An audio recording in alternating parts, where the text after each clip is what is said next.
Hey guys, um, this is my last full day in Tokyo, and it's about 1:30 in the morning. I had a pretty fun day today. I tried to take it a bit easier today than I have been taking it because my feet are starting to kill me with all the walking.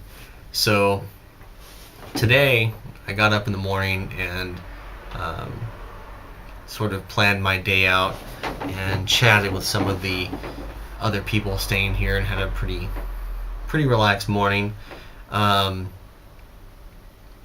and then I went out to Studio Ghibli or Ghibli, and it was a lot of fun. I think if you looked up reviews of the Ghibli Museum online, you'll probably have heard things similar to what I'm gonna say. Um, it was fun and it was worth seeing, but I think that if you came to Japan and you ended up missing the museum, it wouldn't really be the end of the world. Um, I would say a good 80% of it is really geared specifically to young children, and there are only a few exhibits that I can imagine an adult or an older person would enjoy really looking at, unless you were just a die-hard Miyazaki fan. Um, the really cool part was the video or the movie, the short film they show inside the museum itself. And although this is another situation where the museum is really designed for children, because even though it's stadium seating and they've got a full movie theater screen and they've got a movie projector, and it's, for all intents and purposes, it's a real movie theater. The one exception is that the seats were all designed for children. And I use the word seats liberally here. Realistically, they were these like oval benches with a back probably about this high, and this place that you actually put your butt to sit is maybe large enough for, like, just large enough for the average sized Asian. But for me, I felt like I was sitting at the edge of my seat through the entire movie, not because it was a great movie, but because it was such a tiny seat. Um, but other than that, it was probably my favorite part of the entire museum. Um, this may be spoilers, so if you don't like spoilers, you can stop watching now and then tune back in a few minutes. But it was really cool because even if you don't speak Japanese, you'll be able to watch this particular short film, because most of the characters don't say anything throughout the entire film. The exception is the one little girl, and she doesn't speak very often either. It's a lot of hand gesturing and surprised expressions and things that are pretty universal regardless of whatever language you may speak. And you certainly don't need to know what the dialogue is in order to get the gist of what's going on in the film. Um, you know, Basically, it's the big cat bus. And if you don't know anything about Miyazaki's movies, then you probably don't know what a cat bus is, but it is pretty self-explanatory, really. It's a cat whose body is a bus, so the kids can just go and crawl inside of this cat. The exception is this particular cat had 6 legs, but depending on the size of the cat bus, it could have more. And actually, in this movie, there were cat boats and cat Shinkansens, which are the big bullet trains.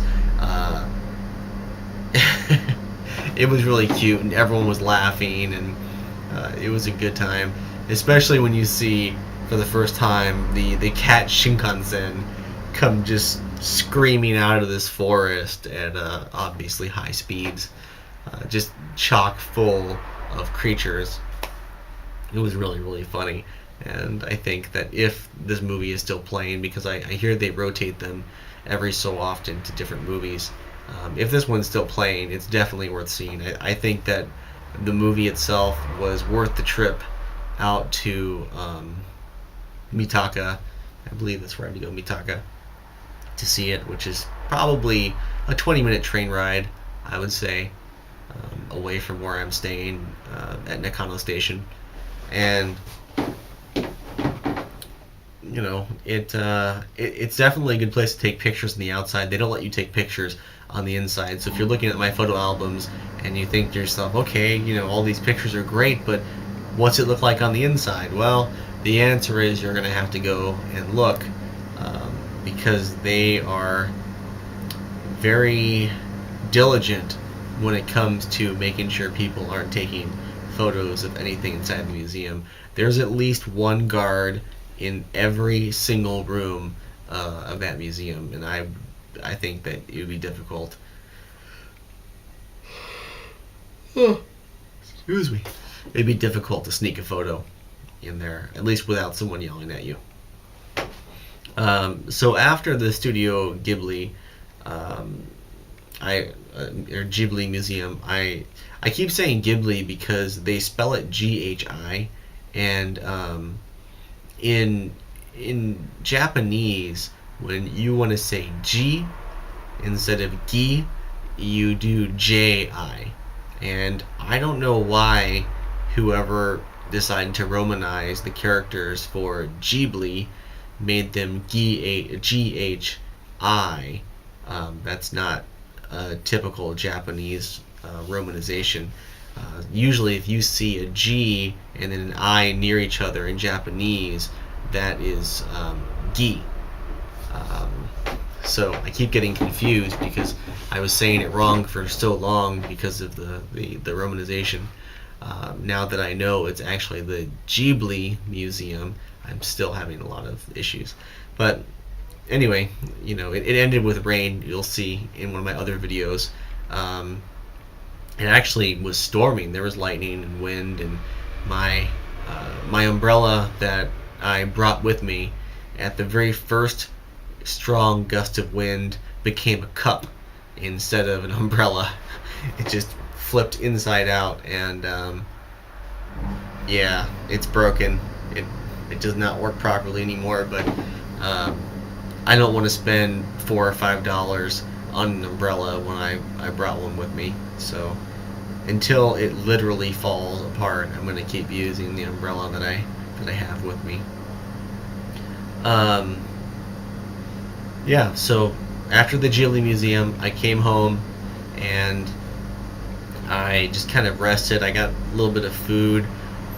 I went over to Nakano Broadway, which is sort of like a mall. It's basically a mall, but indoor marketplace, I think, would be a better way to describe it, because a lot of the stores inside Nakano Broadway, at least when you get into the building, don't really have walls separating them. It's just like a huge floor space, huge hallways, and they kind of pick they have like, it's a little more permanent than throwing down a rug and then having your stuff there, but it's similar to that in that there are no walls separating them, so you just walk right through any of the shops in that area.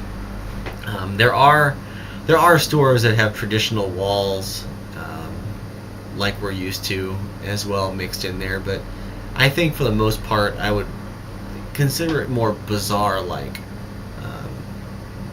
But yeah, I wandered around there and I stopped and I got some tempura udon, and it was really, really delicious. I was surprised, and better yet, it was one of the cheapest meals I've had while in Tokyo.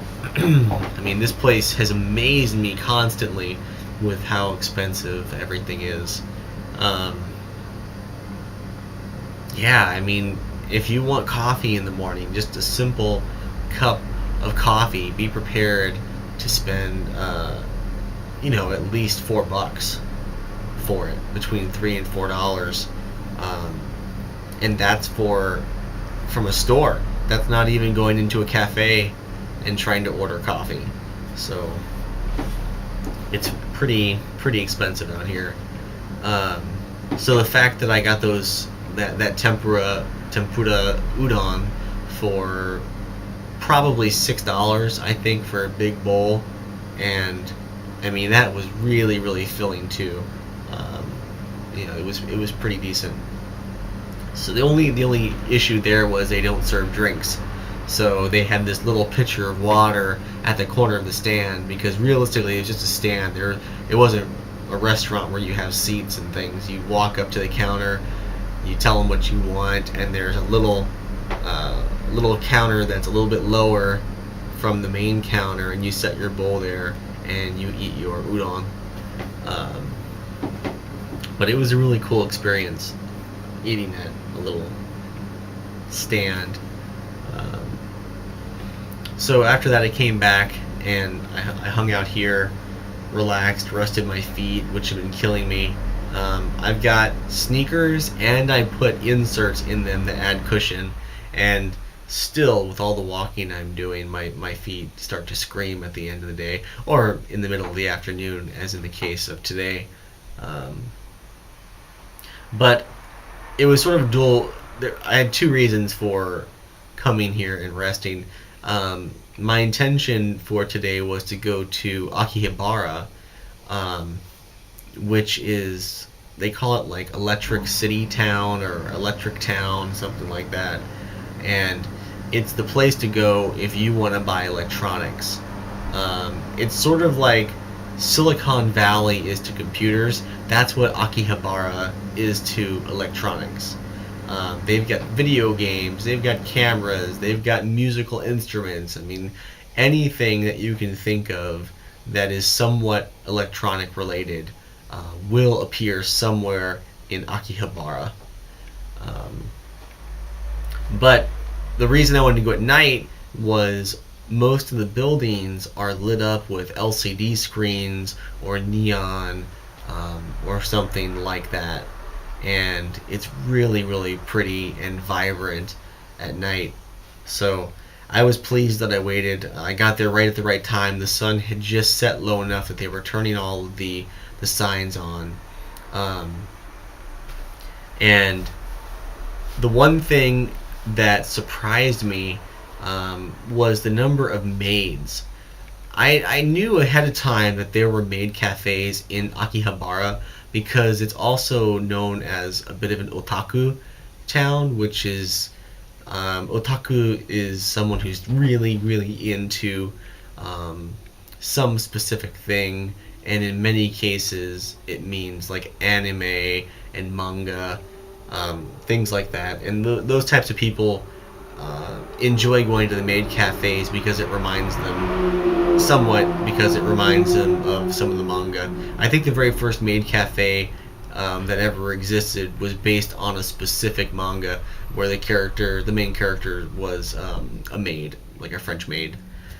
So I think that sparked the craze, and then all the otakus really liked it. So now, I mean, going into it, I expected there to be maid cafes. What I didn't expect was the sheer number. I mean, for a town that is supposed to be all about the electronics, I saw probably, as many maids and maid cafes out there as I did electronic stores. I mean, they were on every corner with their little handouts trying to get people to read about their cafe and come to their cafe to get served.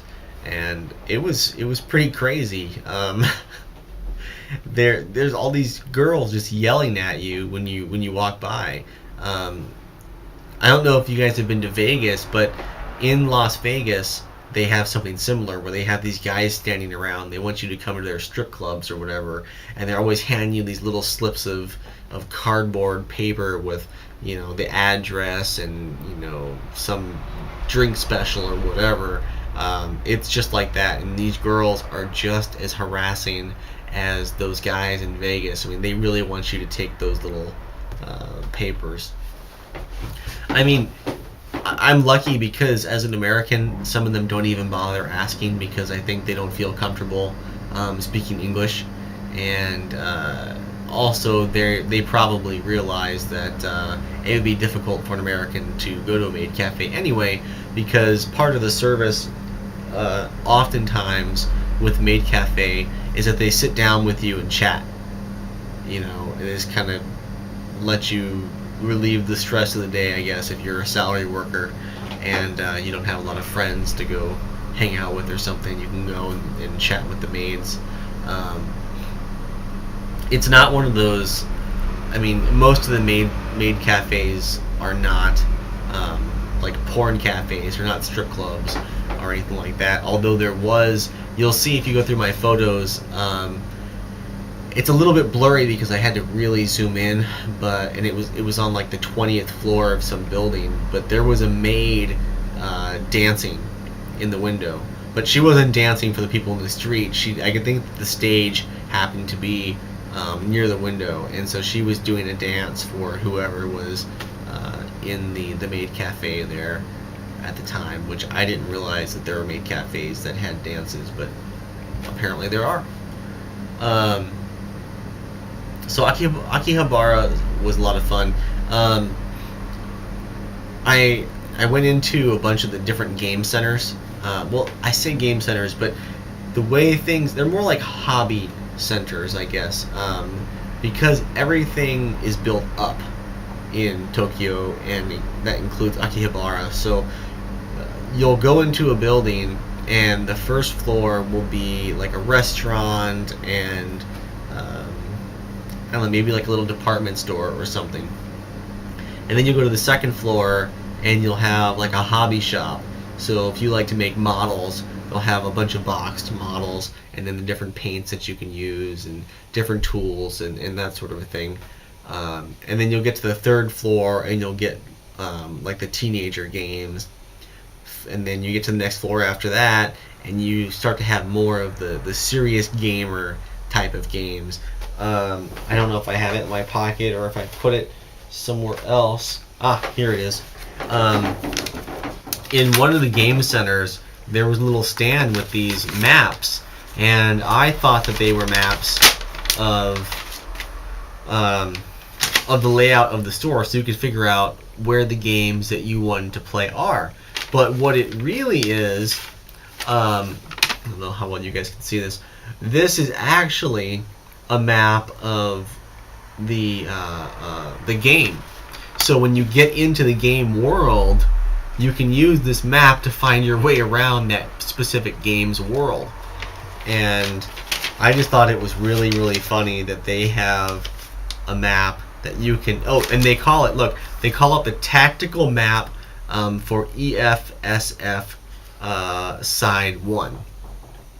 Okay, so if you want to come up with some tactics beforehand, you can use this map. Or if you want to use it to, orient yourself and plan your attacks and things during the game, you can bring this in the machine with you. And I say in the machine with you because this particular one, you step inside of it like a spaceship, and you're completely surrounded by the game system.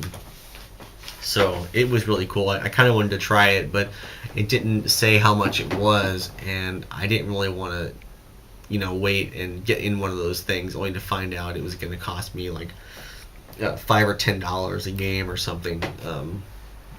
I like games, but not that much. So then the next floor after that, you start getting into more like gambling type games, I think, because there was a lot of smoke and older people were in there. Not old by any means. I'm not talking about going to the bingo parties. This was more like, I don't know, I'd say 30-year-old guys in there doing some game that I didn't recognize and smoking up a storm. And to be honest, almost all of the game buildings were set up in that manner, with that particular layout.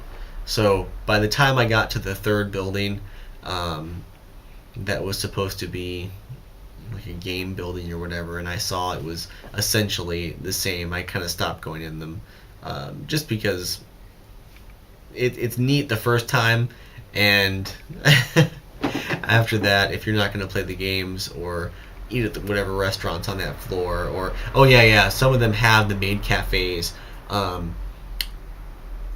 sort of attached to the game center. So you'll be in the game center, you'll go down a hall, and the next thing you know, the entrance to the maid cafe will be on that floor. And actually, that's the one person I actually saw go into a maid cafe was this girl. I sort of been following her, not on purpose, but because I was going to each different floor, and this was the third building I think that I went into, and it had basically the same stuff as the first two buildings, so I wasn't going in and exploring the whole floor. I was kind of going up, peeking around to see, yep, this one's the same as the last two, let's move up to the next floor. And so I was going up, and she got off on basically the last floor, and I got off too, and it was a little bit different than the last two, so I decided to take a quick spin around, and it was a little bit different, but still it was essentially the same sort of thing. I took my spin around, and as I was coming back to the escalator to go down, I saw the little hallway offshoot, and I saw that girl kind of going down like 2 or 3 stairs or something, and so I was like, well, what's down there? And I started to walk towards the hallway, and by the time I got close enough to the stairs, you could see it was a maid cafe, and that girl had gone and sat down at the counter, and her own maid was sitting with her chatting and getting her tea order. So it was pretty funny, mainly because of just the sheer number of guys I saw training them down on the streets. It just seems ironic that the first person I've seen accept their offer was this random girl in the game center. So after Akihabara, I got back on the train and came back to the hostel. I was basically out of money at that point, so I went and I got a little thing of kind of like sushi, but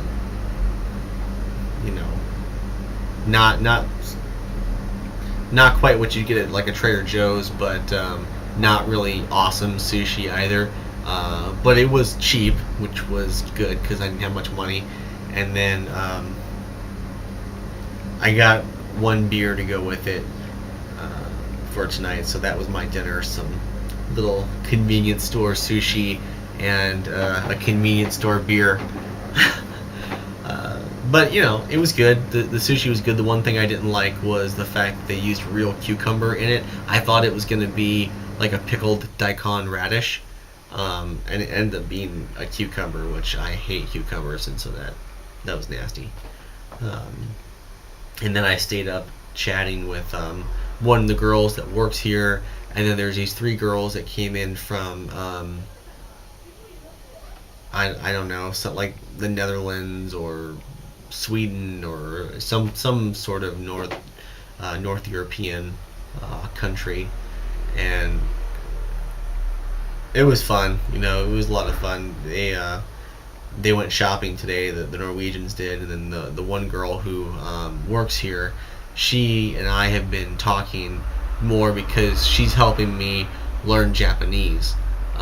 She's from Taiwan, and she's also learning Japanese, but she's pretty fluent. I mean, she can have conversations with people in Japanese completely, and she helps correct me when I'm making mistakes. So yeah, I spent a lot of time talking with her and trying to do it in Japanese, and then we exchanged Facebook information, and we were doing some like chatting with Japanese and writing, which is easier for me because I can have a Japanese dictionary up, and if I don't know a word, I can quickly highlight it and paste it into the the Japanese dictionary and then get an idea of what she's saying or asking. Um, yeah, so that's it for today. I figured I would get a blog entry in, kind of capping my day today, since I didn't really get to yesterday. I was just way too busy and up way too late chatting with people from the hostel. So anyway, tomorrow I head out to Kyoto, and I'm gonna try to make it to Tsukiji Fish Market in the morning before I have to go to Kyoto. They'll keep my bags here after I check out in the office, so I don't have to worry about trucking them out to the market and then back. I've been waiting to have any real sashimi style sushi until I can get down to Tsukiji Market, because that's where the fish auction happens for that particular day's catch of fish. So it doesn't get any more fresh. I mean, this fish has literally come off the boat and been slapped down. People have walked around and started buying it, and the guys in the stands are butchering it. Like a couple hours later. So I definitely want to try some sushi from Tsukiji Market. And then after that, I'll come back to the hostel, pick up my luggage, and be on my way to Kyoto, which I am really, really excited about, because as much as I enjoy walking around and seeing all this new stuff in Tokyo, I'm really, really looking forward to seeing the temples and shrines and a lot more of old Japan when I get to Kyoto. Anyway, see you guys.